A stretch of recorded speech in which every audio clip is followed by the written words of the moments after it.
warahmatullahi wabarakatuh. Alhamdulillah. Alhamdulillahilladzi arsala rasulahu bil huda wa dinil haq liyudhhirahu 'ala dini kulli wa kafa billahi syahida. Asyhadu an la ilaha illallah wa asyhadu anna Muhammadan abduhu wa rasuluh. Alhamdulillah, pada channel kali ini izinkan saya membahas terkait analisis kebijakan evaluasi pembelajaran di Indonesia, yang mana yang kita analisis ialah Permendiknas nomor 66 tahun 2013 tentang standar penilaian pendidikan, problematika ujian nasional, dan lain sebagainya.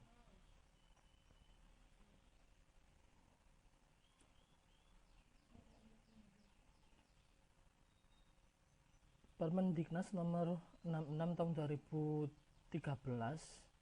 yang secara jelas dan secara pasti membahas tentang standar penilaian pendidikan serta mengulas secara ringkas dan to the point terkait problematika ujian nasional, terkait penilaian yang dilakukan oleh pendidik, ya, guru atau dosen, terus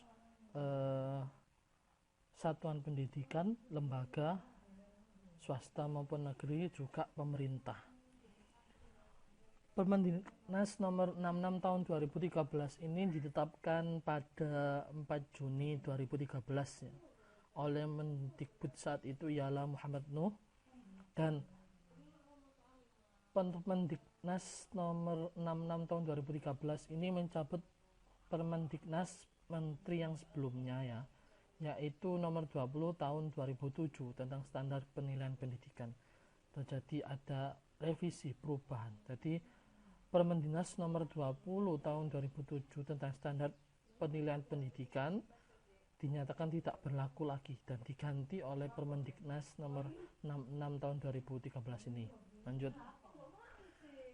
Secara singkat saya jelaskan bahwa Permendiknas nomor 66 tahun 2013 ini terdiri dari 2 bab. Yang pertama ialah bab pendahuluan, yang kedua ialah bab 2, yaitu tentang standar penilaian pendidikan, mulai dari pengertian, terus prinsip pendekatan penilaian, ruang lingkup, teknik, instrumen, mekanisme, prosedur, hingga pelaksanaan dan pelaporan penilaian.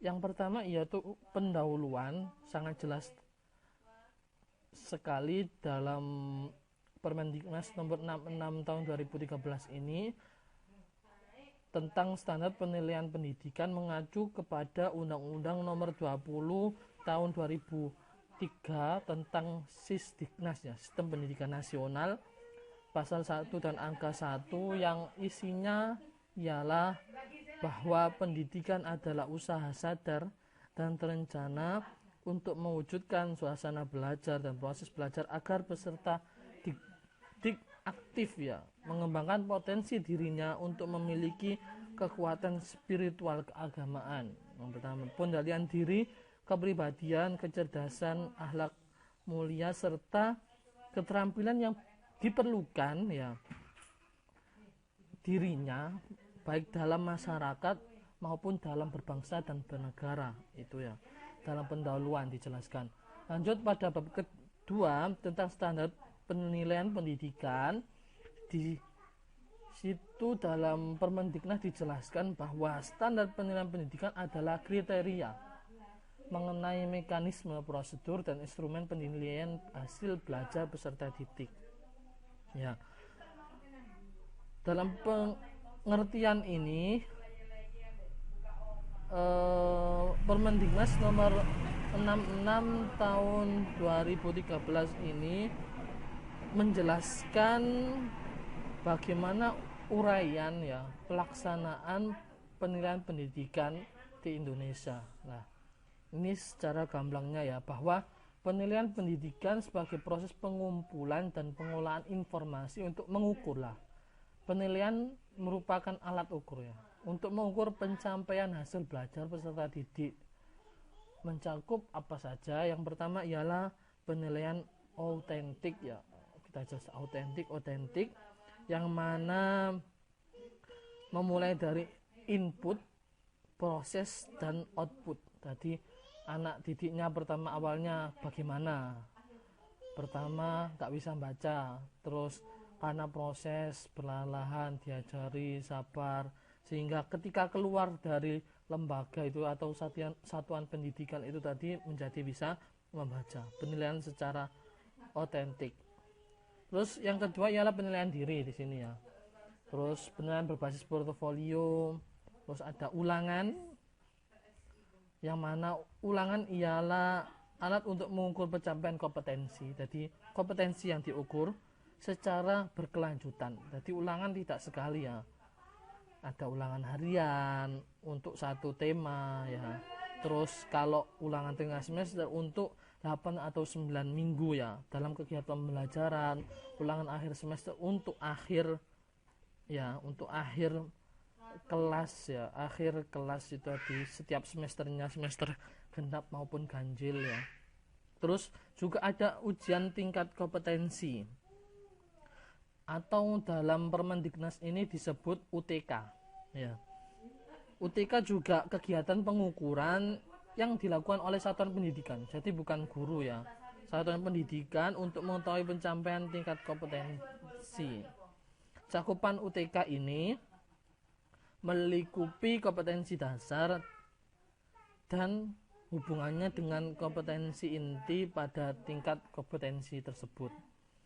Terus ada UMTK, ujian mutu tingkat kompetensi, yang mana pengukurannya dilakukan oleh pemerintah ya untuk mengetahui pencapaian tingkat kompetensi ya.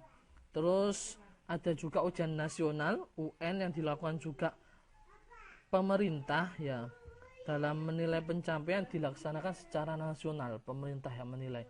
Terus juga ada ujian sekolah atau madrasah yang merupakan kegiatan pengukuran pencapaian kompetensi di luar kompetensi yang diujikan pada UN. Jadi kalau UN di SMP itu ada 4 mata pelajaran, di SMA ada 6 ya. Itu selain itu ada ujian sekolah di luar dari ujian nasional tersebut. Lanjut, prinsip penilaian ya. Dalam Permendiknas nomor 66 tahun 2013 ini, prinsip dan pendekatan penilaian itu terbagi menjadi 6. Yang pertama ialah objektif, bahwa berbasis standar ya, dan tidak dipengaruhi oleh faktor subjektif penilai. Jadi penilai harus objektif, melihat secara langsung orang tersebut. Terus terpadu, penilaian oleh pendidik dilakukan secara terencana, harus terencana, menyatu dengan kegiatan belajar dan berkesinambungan. Terus ekonomis, bersifat efisien dan efektif dalam perencanaan, pelaksanaan dan pelaporannya, tidak berbelit, tidak ribet. Terus transparan ya, berarti prosedur penilaian, kriteria penilaian, dan dasar pengambilan keputusan harus bisa diakses oleh semua pihak. Jadi misalnya anak ini nilai jelek, kenapa, yang salah gimana, dikembalikan lembarnya ya, gurunya berhak tahu. Terus anaknya berhak tahu, juga orang tuanya berhak tahu. Terus akuntabel, yaitu dapat dipertanggungjawabkan pada pihak internal maupun eksternal, baik aspek teknik, prosedur maupun hasilnya. Jadi dapat dipertanggungjawabkan, bukan permainan, asli bahwa dikerjakan oleh orang tersebut. Edukatif, bersifat mendidik dan memotivasi peserta didik dan guru. Jadi adanya penilaian, kegunaannya ya, prinsipnya itu harus edukatif ya, untuk memotivasi ya. Atau kalau adanya penilaian itu tidak memotivasi peserta didik maupun guru dalam meningkatkan kompetensinya baik belajar maupun mengajar, maka inti dari penilaian itu telah keluar dari batasan prinsip utama penilaian itu sendiri. Jadi ketika adanya penilaian, diusahakan anak-anak menjadi semangat untuk belajar, ben bisa menjawab ulangan, baik ulangan harian, ulangan dan lain sebagainya. Lanjut, ini pendekatan penilaian. Sedangkan pendekatan penilaian yang digunakan berdasarkan Permendiknas nomor 66 tahun 2013 ini yaitu mengacu pada penilaian acuan kriteria PAK. Ya. PAK sendiri merupakan pencapaian kompetensi yang didasarkan pada KKM, kriteria ketuntasan minimal. Ya. Sedangkan KKN ini ditentukan oleh setiap satuan pendidikan berdasarkan 3 hal ini. Yang pertama, karakteristik KD yang ingin dicapai. Yang kedua, karakteristik peserta didik, inteknya, terus kondisi satuan pendidikan. Saya beri contoh, misalnya karakteristik KD yang ingin dicapai, misalnya mahir dalam menggunakan aplikasi Word maupun Excel. Karakteristik peserta didik ialah masyarakat atau anak-anak yang awam atau kaum kolot ya, kolot akan teknologi.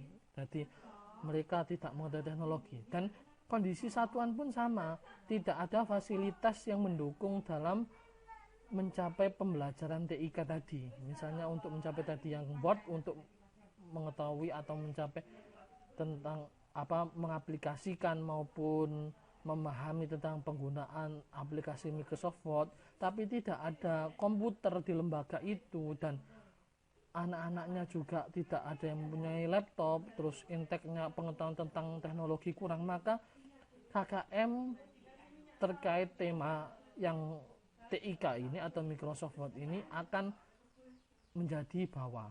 Cara hitungnya ada cara hitungnya, bisa pakai angka 1 sampai 4 ataupun angka 1 sampai 100 ya.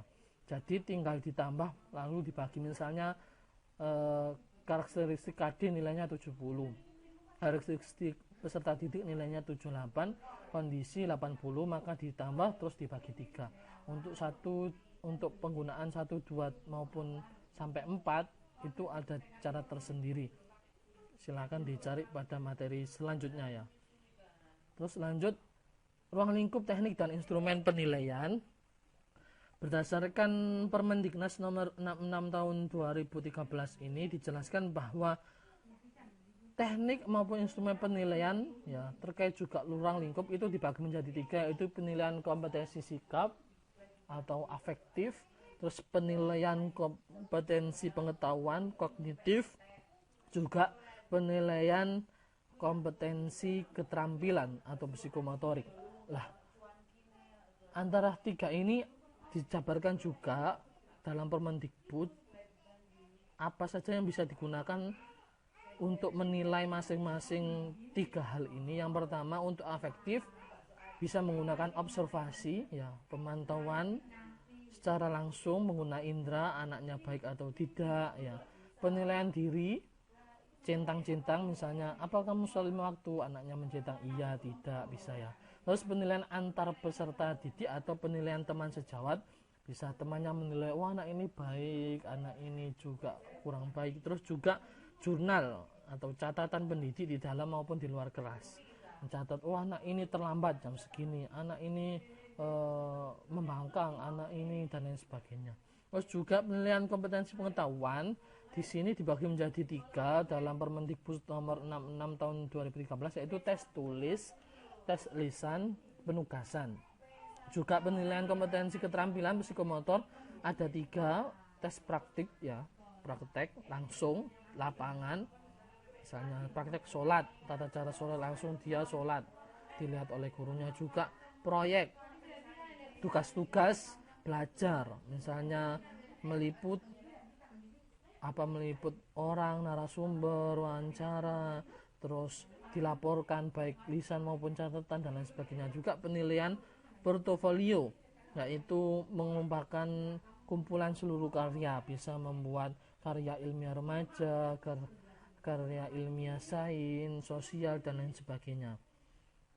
Lanjut, terkait mekanisme dan prosedur penilaian, terdapat 7 ya mekanisme dan prosedur penilaian. Yang pertama ialah penilaian hasil belajar pada jenjang pendidikan dasar dan menengah dilaksanakan oleh pendidik. Yang pertama, pendidik secara otentik dan berkelanjutan. Yang kedua ialah satuan pendidikan ya, lembaga ya, SMA, SMP lain sebagainya. Terus lembaga mandiri, misalnya lembaga itu misalnya ada 5 SMA dalam satu lingkup lembaga pondok pesantren, dan pondok pesantren itu melakukan penilaian sendiri ujian pondok pesantren ya, maka itu juga bisa dilaksanakan. Juga pemerintah yang jelas ada UN ya. Lanjut, yang kedua ialah penilaian hasil belajar dilakukan dalam bentuk yang saya jelaskan tadi, penilaian otentik oleh guru, penilaian diri dilakukan setiap sebelum ulangan ya, jadi sebelum ulangan. Terus penilaian proyek akhir bab atau tema, ulangan harian, ulangan atau penugasan, ulangan tengah semester satuan pendidikan yang mengadakan, ujian tingkat kompetensi satuan pendidikan atau survei pemerintah. Bisa, kalau sekarang ini bisa melalui PKKS, akreditasi dan lain sebagainya ya.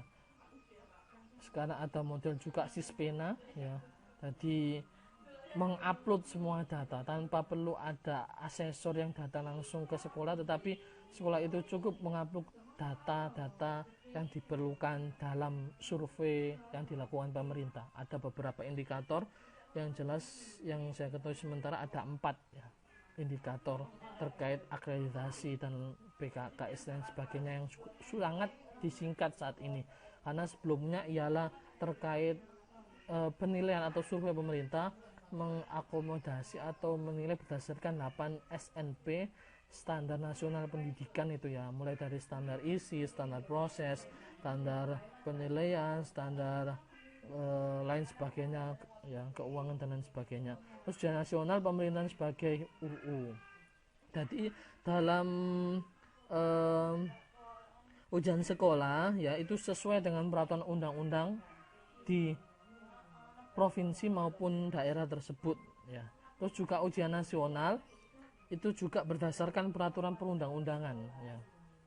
Yang ketiga ialah perencanaan ulangan harian dan pemberian proyek oleh pendidik sesuai dengan silabus dan dijabarkan dalam rencana pelaksanaan pembelajaran. Jadi misalnya ada ulangan harian harus dijelaskan di silabus, ulangannya temanya apa, berapa jam ya. Atau proyek misalnya anak-anak ngapain, anak-anak menilai atau bagaimana membuat karya ilmiah dan lain sebagainya harus dijelaskan. Lalu dijabarkan dalam RPP tata caranya, mulai dari prosesnya ya, anak harus mulai seperti ini, temanya harus seperti ini, yang perlu dibutuhkan ya, alat-alatnya apa saja, itu dijelaskan, dijabarkan pada RPP. Yang keempat yaitu tentang kegiatan ujian atau sekolah madrasah dilakukan dengan langkah-langkah apa saja. Yang pertama menyusul kisi-kisi ujian. Jadi satuan pendidikan, sekolah atau madrasah dalam melaksanakan ujian harus sesuai dengan 5 langkah-langkah ini. Yang pertama menyusun kisi-kisi ujian. Guru harus menyusun ini kisi-kisi ujiannya sehingga anak-anak mempelajari. Yang kedua mengembangkan, menulis, menelaah dan merevisi instrumen. Nanti instrumen penilaian dipahami lagi apa sesuai dengan kriteria yang diperlukan oleh atau ditetapkan oleh pemerintah. Terus melaksanakan ujian, terus mengolah ya, menyekor dan menilai. Jadi setelah ujian harus nilai harus diolah ya. Jangan setelah ujian dirombeng ya kertasnya, dirombeng gak ngurus nilainya berapa. Itu kesalahan kebanyakan seperti itu. Terus melaporkan dan memanfaatkan hasil penilaian, dilaporkan. Makanya itu dalam menjaga pelaksanaan penilaian ada berita acara, nah, itu untuk dilaporkan, serta ada hasil, ada absensi juga, siapa yang ikut siapa yang tidak. Yang kelima ialah ujian nasional dilaksanakan sesuai langkah-langkah yang diatur dalam prosedur operasi standar dalam pos, silakan dicari. Terus hasil ulangan harian diinformasikan kepada peserta didik sebelum diadakan ulangan harian berikutnya. Harus diinfokan berapa hari lagi kita ujian harian, harus diinfokan, karena sesuatu yang mendadak itu tidak baik dan akan berimbas pada nilainya anak-anak, karena mereka itu kalau digupui ya, diberitahu, mereka akan belajar serius. Kalau tidak beritahu langsung tiba-tiba, hasilnya akan beda dengan ketika kita menginformasikan kapan ujian akan dilaksanakan ya. Harus mengatur waktu juga terkait belajar ya, karena pelajaran sangat banyak ya, tidak bisa langsung tiba-tiba dipelajari semuanya. Hasil penilaian oleh pendidik dan satuan pendidikan dilaporkan dalam bentuk nilai dan deskripsi pencapaian kompetensi kepada orang tua dan pemerintah berupa rapot ya. Hasil penilaian pendidik ya yang ketujuh. Terus lanjut lah. Yang terakhir yaitu terkait pelaksanaan dan pelaporan penilaian dalam Permendikbud nomor 66 tahun 2013 ini ada 3 ya. Pelaksanaan dan pelaporan penilaian. Yang pertama yaitu pelaksanaan dan pelaporan penilaian oleh pendidik, yang kedua oleh satuan pendidikan, yang ketiga ialah oleh pemerintah ya. Untuk pemerintah sendiri sangat sudah jelas sekali bahwa yang akan dilaksanakan UMTK atau KKS ya, mutu kompetensi sekolah, terus ujian nasional, pemerintah juga wajib melaporkan. Lah, ini akan saya jelaskan secara rinci terkait pelaksanaan dan pelaporan penilaian oleh pendidik dan satuan pendidikan. Yang pertama ialah pelaksanaan dan pelaporan penilaian oleh pendidik ya. Ini langkah-langkahnya. Silakan difahami. Ya. Jadi proses penilaian diawali dengan mengkaji silabus dulu. Silabus yang ditetapkan oleh pemerintah itu ya bisa kita modifikasi. Lanjut, penilaian pelaporan penilaian oleh satuan pendidikan. Ya, menentukan kriteria minimal pencapaian. Ini nanti bisa dilihat secara rinci pada Permendikbud nomor 66 dan nomor 66 tahun 2013 ini ya. Jadi sangat rinci sekali yang dilakukan penjabaran pada Permendikbud ini. Lalu kita sekilas membahas Permendikbud yang berlaku saat ini. Jadi Permendikbud nomor 66 tahun 2013 ini itu sudah direvisi berkali-kali, mulai dari Permendikbud pada tahun 2014, 2015, dan yang terakhir ialah Permendikbud nomor 23 tahun 2016 tentang standar penilaian pendidikan ya, ditetapkan oleh Mendikbud saat itu yaitu Pak Anies Baswedan ya, yang mana merevisi Permendikbud yang sebelumnya tentang standar penilaian pendidikan. Menurut saya isinya hampir sama tetapi lebih ringkas ya, karena ini tidak menghapus yang Permendikbud nomor 66 tahun 2013 tetapi merevisi. Jadi adanya Permendikbud nomor 66 tahun 2013 itu hanya direvisi oleh beberapa hal yang tidak ada ya, dan dimasukkan dalam Permendikbud nomor 23. Salah satunya penggunaan kata ulangan diganti menggunakan penggunaan penilaian ya.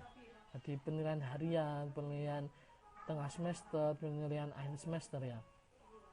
Permendikbud nomor 23 ini intinya ialah menguraikan secara lengkap fungsi penilaian yang dilakukan pendidik. Tadi ada kan pendidik ngapain, satuan pendidikan dan pemerintah. Itu dijelaskan lagi, diuraikan lagi. Namun dalam Permendikbud nomor 23 2016 ini ada kelemahannya, yaitu tidak mengatur lingkup penilaian dari masing-masing subjek.